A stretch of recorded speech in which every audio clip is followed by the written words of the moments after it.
MBBS in just 16 lakhs. Kyrgyzstan, Central America, Russia, Georgia. Orbit Global Education. జనరల్గా నారా రోహిత్ అనే వ్యక్తి ఇప్పటివరకు ఇండస్ట్రీకి వచ్చి ఆల్మోస్ట్ 16 ఇయర్స్, కానీ ఎప్పుడు చాలా తక్కువ బయట కనిపించడం కానీ మీడియాలో కానీ, ఏదో సినిమా రిలీజ్ అప్పుడు మాత్రం ప్రమోషన్లో కనిపిస్తుంది.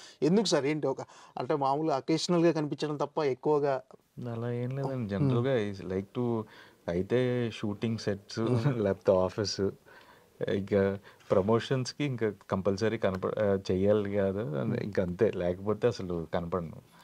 Mostly at home or office అంటే ఇక్కడ ఒక పార్టీలలో కానీ ఎక్కడైనా పబ్లో కానీ ఎక్కడ కూడా కనిపించరు మీరు. అసలు చాలా అంటే ఒక హీరో లైఫ్ స్టైల్ లా ఉండదు మీరు జనరల్గా.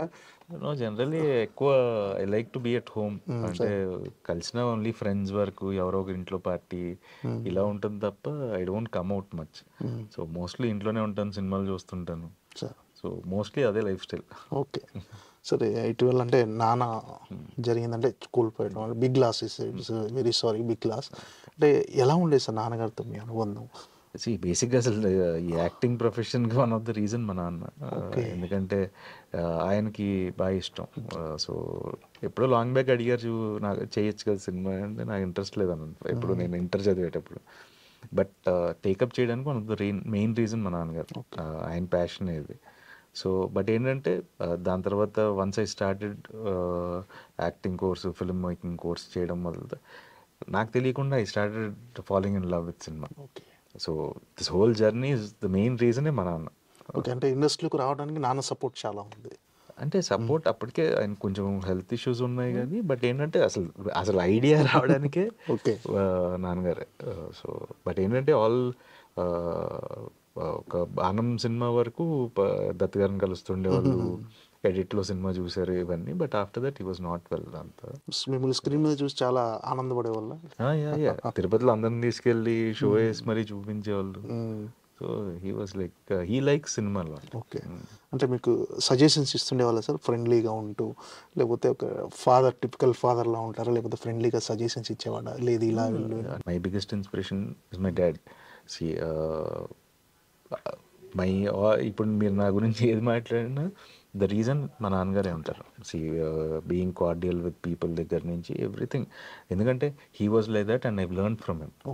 సో సినిమాల పరంగా వచ్చేసరికి అదే అంటున్నాను కదా, బాణం వరకు చూసారు తప్ప దాని తర్వాత he was not that well. But ఏంటంటే ఇంట్లో చూస్తుండేవాళ్ళు, బట్ సజెషన్స్ ఏమి వచ్చేవాళ్ళు, he'll be happy for anything, ఏం చేసినా బాగుందనేవాళ్ళు. అంటే నారా రోహిత్ అనే హీరో కమర్షియల్ సక్సెస్ అనేది పక్కన పెడితే, హిట్ ఫ్లాప్ పక్కన పెడితే, ఒక డిఫరెంట్ చాయిస్, డిఫరెంట్ మూవీస్ తీసుకొస్తాడు, డిఫరెంట్ సినిమాలు చేస్తాడు అని ఒక మార్క్ అయితే ఉంది సార్ మీ మీద. సో ఈ సుందరకాండ అనేది కూడా అలా అనుకునే వాళ్ళకు డిఫరెంట్ సినిమా అనుకోవచ్చా, రెగ్యులర్ కమర్షియల్ ఫిల్మ్ ఇది? No the idea is very unique.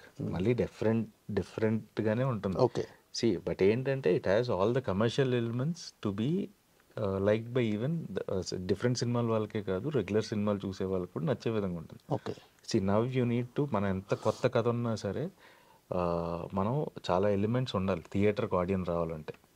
So తను ఎగ్జైట్ అయ్యి థియేటర్కి రావాలంటే నువ్వు ఎంత కొత్త కథ ఉన్నా సరే కమర్షియాలిటీస్ కూడా ఉండాల్సిందే. సో ఇప్పుడు ఆ బ్యాలెన్స్ చేస్తేనే సక్సెస్ఫుల్ ఫిల్మ్స్ తీయగలుగుతాం. So that is very important ఇవాళ ఉన్న సినారియోలో. అంటే మీ మీద ఆ ఇంప్రెషన్, అంటే కొత్త కథలు చేస్తాడు అని ఉండటం, ఆడియన్స్లో ఒక మార్క్ ఉండటం, అది ప్లస్ అనుకుంటున్నారా, మీకు మైనస్ అనుకుంటున్నారు సార్? అదేమైనా ఎప్పుడైనా మిమ్మల్ని ఇబ్బంది పెట్టిందా ఆ ఇమేజ్ అనేది? డెఫినెట్గా డిఫరెంట్గా చేసిన రోజులు ఇట్ వాస్ వెరీ హ్యాపీ అండి. అంటే అప్పట్లో ఇంకా ఏంటి అంటే అంత జానర్ ఫిల్మ్స్ ఇవన్నీ అంత చూసేవాళ్ళు కాదు. బట్ లేటర్ ఆన్, అంటే ఒక విధంగా చెప్పాలంటే థియేటర్ రిలీజ్ తర్వాత నా సినిమాలకి ఎక్కువ అప్రిసియేషన్ వచ్చేది.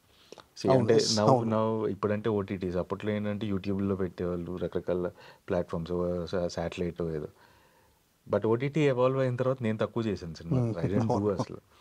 సో ప్రాబబ్లీ కంటిన్యూ చేసి ఉంటే ఓటీటీ మార్కెట్ ఎక్కువ ఉండేదేమో నాకు, అంటే because of the content side, కొత్త కథలు తీసుకోవడం వల్ల. So it is always a plus అండి. మనం ఇప్పుడు ఎగ్జైటింగ్గా చెప్పాలి స్టోరీ. మన కథ ఒకటే ఉంటే సరిపోదు అనే, అంతకుముందు కథలు ఉండేవి కానీ ఎక్కడో తెలియని థియేటర్కల్ ఎక్స్పీరియన్స్ ఇవ్వలేకపోయామనే ఒక గిల్ట్ ఉండేది. సో అప్రిసియేషన్ ఏంటంటే రిలీజ్ తర్వాత వచ్చేది, అంటే ఎక్కడో ఒక దగ్గర మిస్ అవుతుండేది. బట్ ఏంటంటే ఇప్పటి నుంచి ఏంటంటే వెరీ క్లియర్, ఎలా ఎంత కమర్షియల్గా కూడా వైయబుల్ అవ్వాలి. సో ఫిలింకి మనం ఎఫర్ట్స్ ఎక్కువ పెట్టాలి వాళ్ళు, ఒకప్పటి కంటే ఇప్పుడు ఎక్కువ పెట్టాలి. So even you need to package it properly. అంటే కొత్త కథ ఉన్నా సరే క్యాస్టింగ్ దగ్గర నుంచి టెక్నికల్ ఆస్పెక్ట్స్లో కానీ అండ్ ఆ విజువల్ ఎక్స్పీరియన్స్ కూడా we need to give it in a bigger way. So అప్పుడే people will come to theatres and watch the film. టీవీలో వచ్చినప్పుడు బాగా అప్రిషియేషన్ ఎక్కువ వస్తుండేదాన్ని.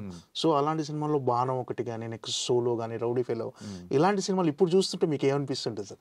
అరే ఈ థియేటర్లో గట్టిగా పే చేస్తే బాగుంటుంది. అంటే ఇప్పుడు రౌడీ ఫెలో 1 yearకి అందరూ ఏదో 1 year ఆఫ్ రౌడీ ఫెలో అని పెడితే కల్టర్న ఇది అదన్నా అని పెడితే అరే మీరు అందరు థియేటర్లో చూసుంటే ఇంకా బాగుండేది కదా అనే ఫీలింగ్ అంతే.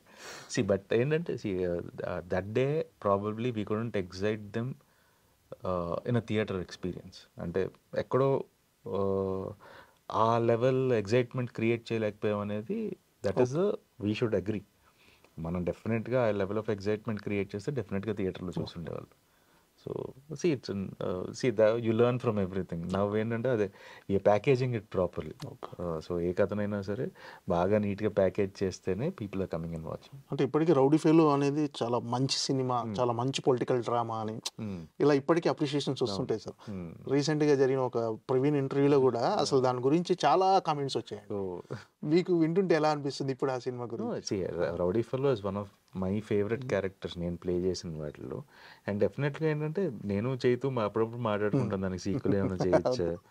That if the right idea దొరికితే will try to do a sequel అండి. అదొకటి ఉంది మైండ్లో ఇంకా.